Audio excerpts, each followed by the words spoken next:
Time పెంచాలంటున్నారు. అరే syllabus నేను పోయిన డిసెంబర్లో ఇచ్చా. పాపం జగన్మోహన్ రెడ్డి గారు సిలబస్ అంటే ఏంటో తెలియదులే. 7 నెలలు సమయం మనం ఇచ్చాం. పద్ధతి ప్రకారం డిఎస్సి ఇస్తున్నాం, జాబ్ నోటిఫికేషన్ ఇస్తాం, పెద్దలు అన్నట్టు పెద్ద ఎత్తున పెట్టుబడులు పరిశ్రమలు తీసుకొస్తున్నాం.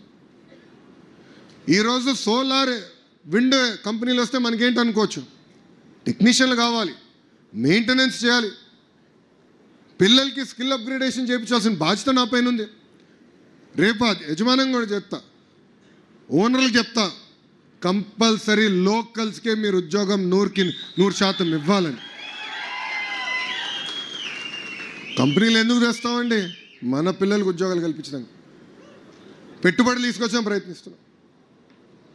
కారణం ఏంటంటే మన బిడ్డలకి ఉద్యోగాలు రావాలి, స్థానికులకే ఉద్యోగాలు రావాలనేది ఒక లక్ష్యంగా పెట్టుకుని పని చేస్తున్నాం.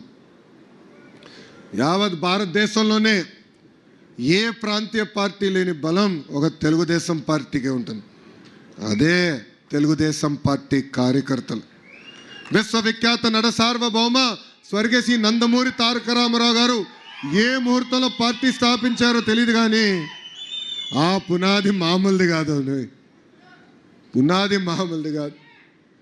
మనల్ని కొట్టినా, ఆనాడు కాంగ్రెస్ వాళ్ళు మనం చంపినా భయపడలా, పోరాడాం, తిరిగి మన ప్రభుత్వం మనం తెచ్చుకున్నాం. అది ఇక్కడున్న తెలుగుదేశం పార్టీ కార్యకర్తల గొప్పతనం. కానీ కార్యకర్తలు కూడా 2 విషయాలు కోరాలనుకున్నాం. మొదటిది, 151 సీట్లు 11 అయినాయి. దానికి కారణం అహంకారం. అహంకారం వద్దండి, ఓర్పు సహనంతో సమాధానం చెప్దాం. కార్యకర్తలందరికీ మళ్ళీ నా విన్నపం, మీ అందరికీ ఇప్పుడు ఒక యాప్ వస్తుంది, టెలిగ్రామ్ లేదు, ఇది లేదు, సింగిల్ యాప్లో తీసుకొస్తా, వివరాలన్నీ మళ్ళీ చెప్తా. దాని ద్వారా మీరు చేస్తున్న పనులు మాకు తెలిసిపోతాయి, డోర్ టు డోర్ అన్నీ.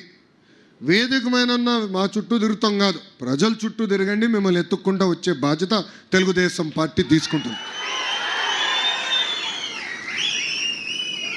రెండోది, మన కార్యకర్తలు మనందరికీ, నాతో సహా ఉన్న ఒక జబ్బు ఉంది రాబాయ్. ఆ జబ్బు పేరేంటో తెలుసా? అలక. ఏంటది? అలక. మనం అనుకుందా అవ్వకపోవచ్చు, దేవుడు కూడా అందరి వరాలు తీర్చలేడు. మనం అలుగుతాం, వెళ్ళి ఇంట్లో పడుకుంటాం. ఎట్లా రాబాయ్ ఇది? నేను మన ఆవిర్భావ దినోత్సవం చెప్పా, జగన్ గారితో ఎంత పోరాడామో 3 రెట్లు ఎక్కువ తెలుగుదేశం పార్టీలో నేను పోరాడా. ఒక జాతీయ ప్రధాన కార్యదర్శిగా, పాలిట్ బ్యూరో సభ్యుడిగా సంస్కరణల గురించి, పార్టీలో మార్పులు తీసుకొచ్చినాక అహర్నిశలు పోరాడా. నేను నమ్ముకున్న దానికోసం వదిలిపెట్టాను. 10 మందితో మాడతా, 20 మందితో మాడతా, చర్చిస్తా, బాబుగారిని ఎట్లా ఒప్పించాలి రాబోయే అని మేము అందరం మాడుకుంటాం, వదిలిపెట్టాం. అది మనం చేయాలి. మండల పార్టీ అధ్యక్షులు ఉన్నారు, క్లస్టర్ యూనిట్ బూత్లు ఉన్నారు, చర్చిద్దాం, మాడదాం. మనకి జిల్లా పార్టీ అధ్యక్షులు ఉన్నారు, పార్లమెంట్ పార్టీ అధ్యక్షులు ఉన్నారు, జోనల్ కోఆర్డినేటర్ ఉన్నారు, ఇన్ఛార్జ్ మంత్రి ఉన్నారు. అందరం మీకోసం పనిచేసాం ఉన్నాం. ఇన్ఛార్జ్ మంత్రి గారు ఇంకా రావాల్సిన అవసరం ఉంది ఎక్కువ. ప్రతి నెలకు ఒకసారి రావాలి. నేను భరత్ కూడా క్లియర్గా చెప్తాను, వస్తారు, కూర్చుంటారు. నేను ఎట్లయితే మిమ్మల్ని కలుస్తున్నానో అదేవిధంగా ఆయన కలుస్తాడు. మీ సమస్యలు తీర్చే బాధ్యత కూడా ఆయన తీసుకుంటాడు. ఇలా మనం కూర్చొని మాట్లాడదాం, చర్చించుకుందాం, మన సమస్యలు మనం పరిష్కరించుకుందాం.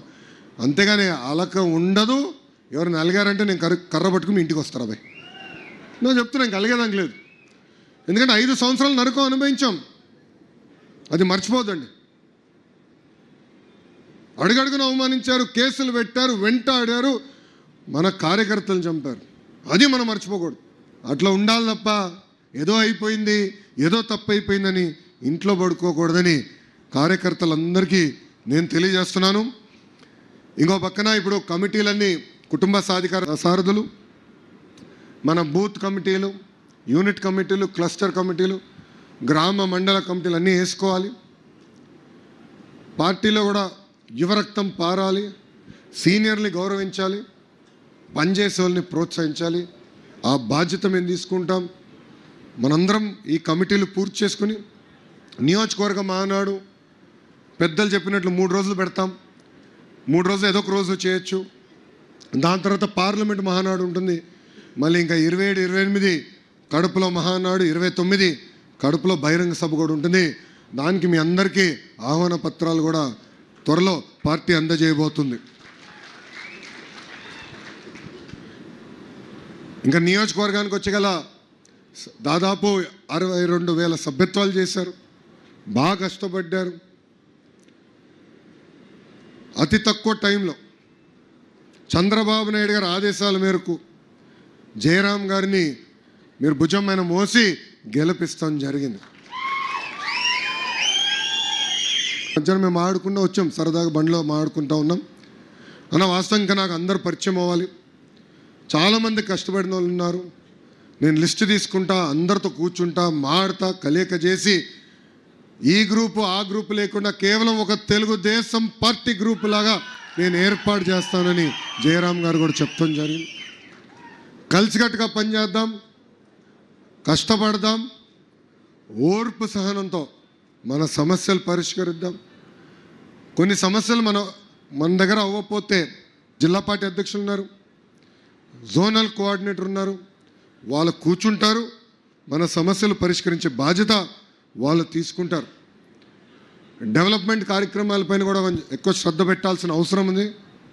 దానికి నిధుల ఇబ్బంది ఉంది వాస్తవంగా. ఉపాధి హామీ పనులు కొంచెం స్పీడ్గా చేద్దాం. పెండింగ్ వర్క్స్ అని కూడా, ఎస్పెషల్లీ ఇరిగేషన్ సాగునీటి వర్క్స్ అని కూడా ఎట్లా చేయాలో అది మేము చర్చించి చేస్తాం జరుగుతుంది. 2014 నుంచి 19 వరకు ఇక్కడున్న చాలామంది కార్యకర్తలు ఉపాధి హామీ పనులు చేశారు. దాంట్లో కొంతమందికి బిల్లు రాలా. మన ప్రభుత్వ అధికారంలోకి వచ్చిన సుమారుగా 800 కోట్ల రూపాయలు బిల్స్ క్లియర్ చేశాం. ఇప్పుడు 3 రకాల బిల్స్ పెండింగ్ ఉన్నాయి. ఒకటి కన్వర్జెన్స్, ఎక్కడైతే ఇతర డిపార్ట్మెంట్ నుంచి డబ్బులు రావాలో అది పెండింగ్ ఉంది. రెండోది గత ప్రభుత్వం కేసులు, విజిలెన్స్ కేసులు పెట్టి 20% కట్ చేసి ఆ డబ్బులు రాలేదు.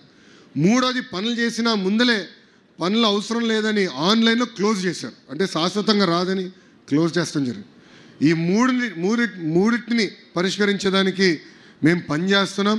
డబ్బులు మీకు అందజేసే బాధ్యత మేము తీసుకుంటాం. కానీ మీరు ఇంట్లో పడుకుంటే ఒప్పుకోనరా భయ్, మాకు ఎట్లా తెలుస్తుంది మీకు డ్యూ ఉందా లేదా అని. ఏమవుతుందంటే అందరూ మీరు చేయండి అని చెప్తారు, మీరు ఇంట్లో పడుకుంటారు. అది కాదు, పార్టీ ఆఫీస్లో ఒక విభాగం ఉంది, ఇప్పుడు కూడా పనిచేస్తున్నారు. వెళ్ళండి, కూర్చుని మీ వివరాలన్నీ ఇస్తే నీట్గా రాసుకుని ఏ డిపార్ట్మెంట్ పంపించాలి, ఎప్పటికల్లా బిల్స్ క్లియర్ చేస్తామని మేము చెప్తాం. ఎందుకంటే ఇది పాలిట్ బ్యూరోలో మేము చర్చిస్తున్నాం. పాలిట్ బ్యూరోలో రివ్యూ జరుగుతుంది, మంత్రులకి ఆదేశాలు కూడా జారీ చేస్తాం జరుగుతుంది.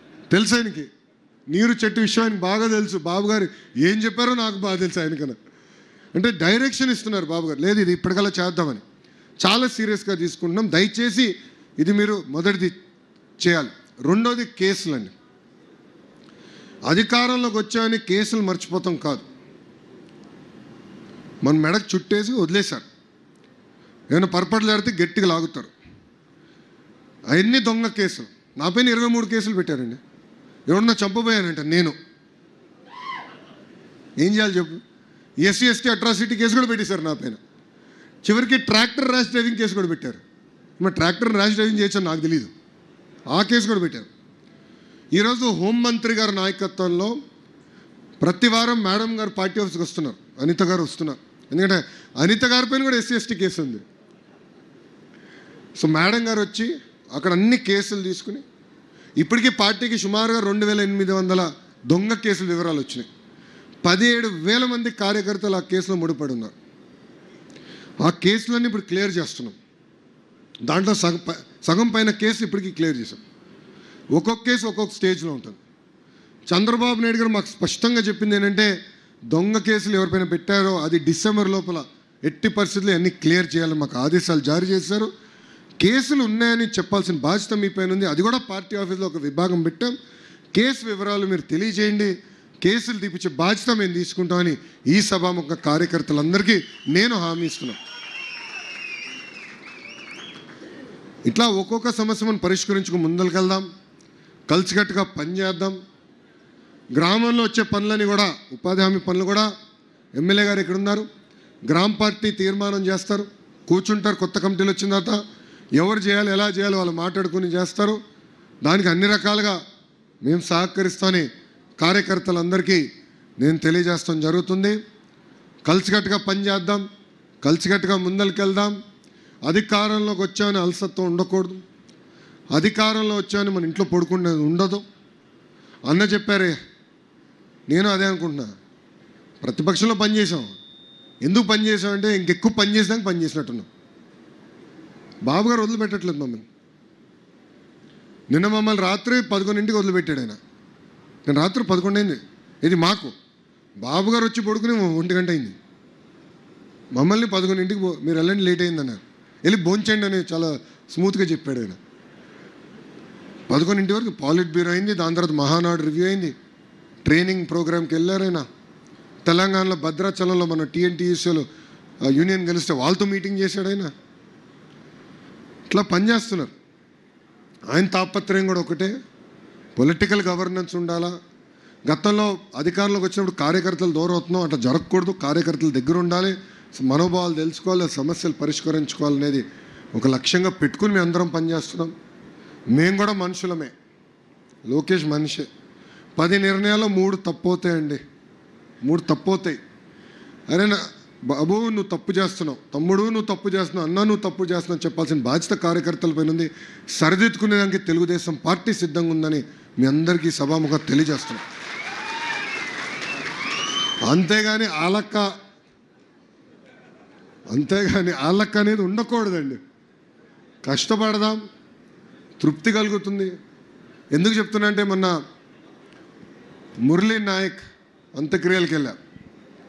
వాళ్ళ తండ్రి శ్రీరామ్ నాయక్ని కలిసినప్పుడు వాళ్ళ అన్న తమ్ముళ్ళని పరిచయం చేస్తూ నేను వాళ్ళతో మాట్లాడితే ఒక ఆయన అన్నాడు, నేను ఎక్కడ పనిచేస్తున్నారన్నా అంటే నేను కియాలో పనిచేస్తున్నాను బాబు అన్నాడు. గర్వంగా అనిపించింది. ఆనాడు ఒక ఇత్తనం వేస్తే ఈ స్థాయికి వచ్చిందే, అది తెలుగుదేశం పార్టీ గొప్పతనం. మన ప్రాంతానికి అభివృద్ధి చేయాలి, అందరం కలిసికట్టుగా పనిచేయాలి. మన ప్రాంతానికి సోలార్ విండ్తో పాటు ఇతర పరిశ్రమలు తీసుకురావాలని నాకు బాగా తెలుసు. తీసుకొస్తాం, హోంవర్క్ చేస్తున్నాం, చాలా కష్టపడుతున్నాం. ఎవరు లైట్గా తీసుకోవట్లేదు. మన జాతీయ అధ్యక్షుల వారు 75 సంవత్సరాల వయసులో అంత కష్టపడితే మనం ఇంకెంత కష్టపడాలి.